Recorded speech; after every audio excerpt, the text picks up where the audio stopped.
top 10 albums. I'm gonna have to do it genre for genre, so we're gonna revisit this, but we're gonna go with hip hop first because I listen to everything.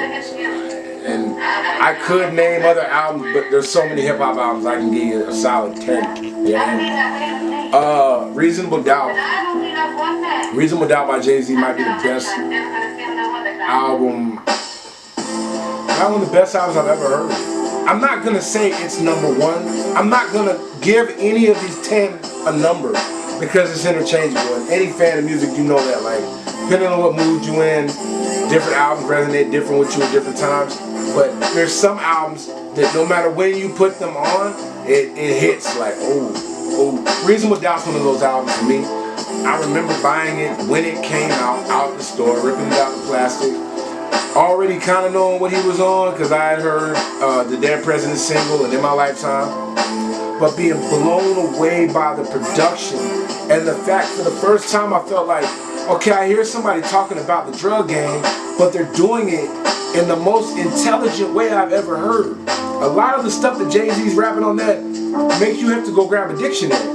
You're like, what did he just say? But then when you figure out what he's saying, it's like, whoa, that was deep. You get what I'm saying?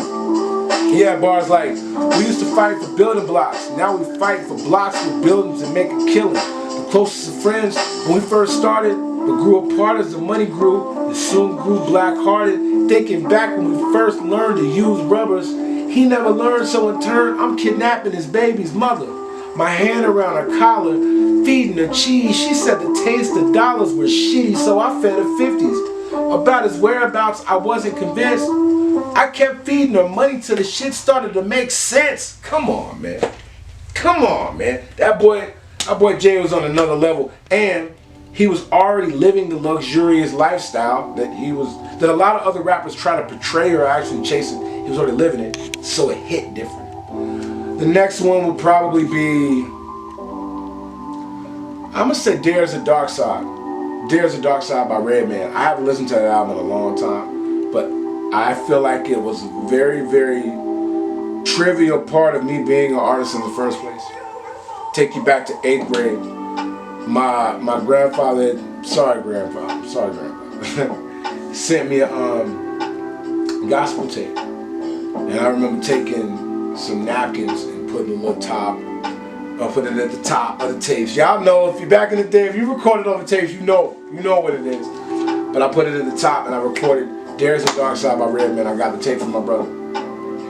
I listened to that for 3.5 months straight, every single day, to and from school. It was like it brainwashed me. This dude can talk about nothing. He could make a 16 about my shoe, a trash bag, a Q-tip, a gun, a tire. Like each line, it's all incorporated in there, and it just be hot. You know what I mean? And that whole album was just like a lyrical ride. Like, oh my God, where is he going? This is crazy. He had lines like, I traveled the Milky Ways and the stars of the gods and returned 6 billion feet beneath to get cigars. Like, who's even thinking like that? You know what I mean? I love him for that album. He's really one of the reasons I rap in the first place. Another one is ATLiens. ATLiens by Outkast. Wow. That album really, really was a big part of my childhood. A big part. Andre and Big Boy, what impressed me about that album was the evolution from Southern Playalistic to that album. On Southern Playalistic, they were just two dope rappers out of Atlanta, but on ATLiens, now they done evolved into these alien cats. And they're just barring it out and coming with like this mystical hip hop. The Dungeon Family, like come on, that was a staple. Somebody asked me last week, what's better out of Aquemini and ATLiens? I lean heavy on ATLiens, just because, you know. I say another one would be Life After Death by Big. Rest in peace, Biggie Smalls. Like, been gone over 20 years and gone but not forgotten. That album right there, like, look, I love Ready to Die too. Maybe I should say both of them in this, but right now we're going to talk about Life After Death. 2 discs. I think 23 songs altogether. 12 on one, 11 on another. The cohesiveness of all of them Like, it wasn't just random songs put together. You could tell that it was really well thought out. He started the album with Somebody's Got to Die. And if you listen very, very hard to that track, which I didn't hear what I'm about to say till later, but everything he's talking about in the track as far as the storyline and this man pulling up at his house and them going to get the dude, you hear it all actually playing out on another track. Artists, you know what I mean when you're actually recording, you got track for track on Studio One or Pro Tools. There's a whole scene of it going on in the track. Then the next song is Hypnotize. Hypnotize is, it might be the best club song I've ever heard in my life. Not that it has the best beat, not that it has the best rhymes, but the way that he rapped it, it was like simplicity at its finest.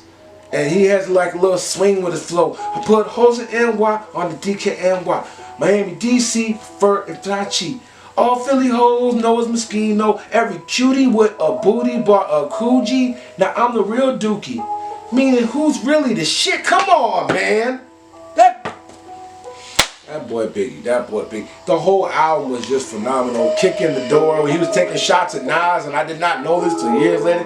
Taking shots at Nas and Ray and Ghost and D.R.O. And by the story they tell, walks in the studio and tells Premier, hey, yeah, Premier, I'm finna diss the shit out of all of them. And I hope you're cool with that, because you already know what's going on. You know what I mean? And wow, Big just showed to me so much versatility in a very short amount of time. Like, it was just 2 CDs. People want to compare it to All Eyes on Me.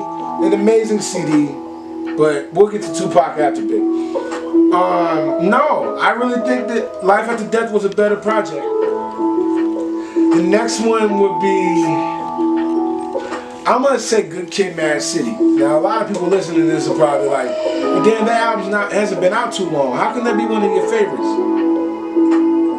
Because Kendrick came in the game and did something in 2012 that you would have thought would have came out in like the late 90s.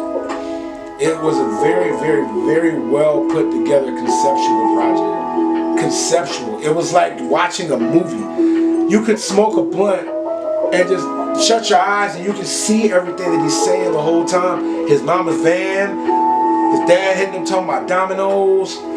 When he spit the bars on Sing About Me, which is my favorite song on there, where he's rapping as the sister of the prostitute, but he's her too. And he's like, he gives you that whole perspective. He did shit like that, or the song like, where he's talking about breaking in the house with the homies. Come on, man. That is true ass hip hop. Money Trees.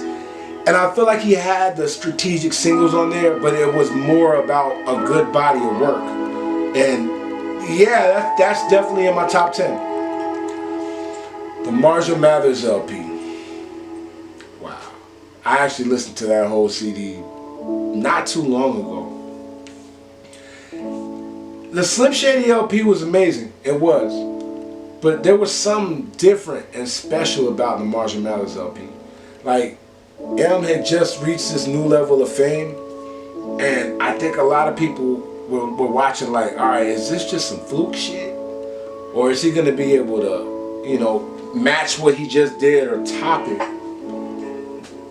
He came out on a supreme being level. The way he put the whole shit together, like, the first song was Kill You. Very offensive lyrics on here, but as my father would say, sometimes you gotta look past the obscenities to really take in the message and appreciate the artistry. And if you can get past that with that whole album, you'll see it's a masterpiece. His rhyme schemes, his bars, the songs. Yeah, he's saying a lot of crazy stuff, but I feel like he tapped into an important emotion as an artist and really, really made, let me put it in context. He dropped Stan as a single at the time Little John and them were popping. At the time that other artists from other coasts were trying to reduplicate what was going on in the South, he put out Stan as a single. When tea's gone cold, I wonder why. As a single. And it blew up and it was on every radio station. And it was like, come on, yo. Next, I would say, damn, that's a hard one. No, it's not. Illmatic. Illmatic by Nas. Illmatic is man, it's one of those things in hip hop to where it don't matter when you become a fan of it, you're gonna hear about Illmatic. Nas came in the game as a young head, but was rapping like a veteran. You know what I mean? It was really, really, and then he had the best producers at the time, and some of the best producers of all time on the project. He had P Rock, Premier, Q-Tip, Large Professor. Come on, man. Album was amazing top to bottom, and it was a short album. It was straight to the point. There was no filler shit on there. It had one of the best guest verses from anyone I've ever heard to this day. AZ's verse on Life's a Bitch, it really might be the best guest verse I've ever heard. Straight up. Really, we said, fuck who's the baddest, the person's status depends on salary, and my mentality is money orientated. I'm destined to live the dream for all my people who ever made it, cause yeah, who was beginners in the hood is 5%, something must have got in this, cause all of us trying to sin. Come on. That shit right there, phenomenal. Straight up. And to me, Nas only got better with time, but that was a moment in time that was very, very important for the culture. Doggy Style by Snoop. Every song on Doggy Style could have been a single. If you take away the fact that they was cussing and talking crazy and all that, yo, every single song could have been a single. Dr. Dre's production, out of here. Legendary. And Snoop, the way he was rhyming on it, like, to this day, he has one of the best flows in the game. His flow. So it wasn't about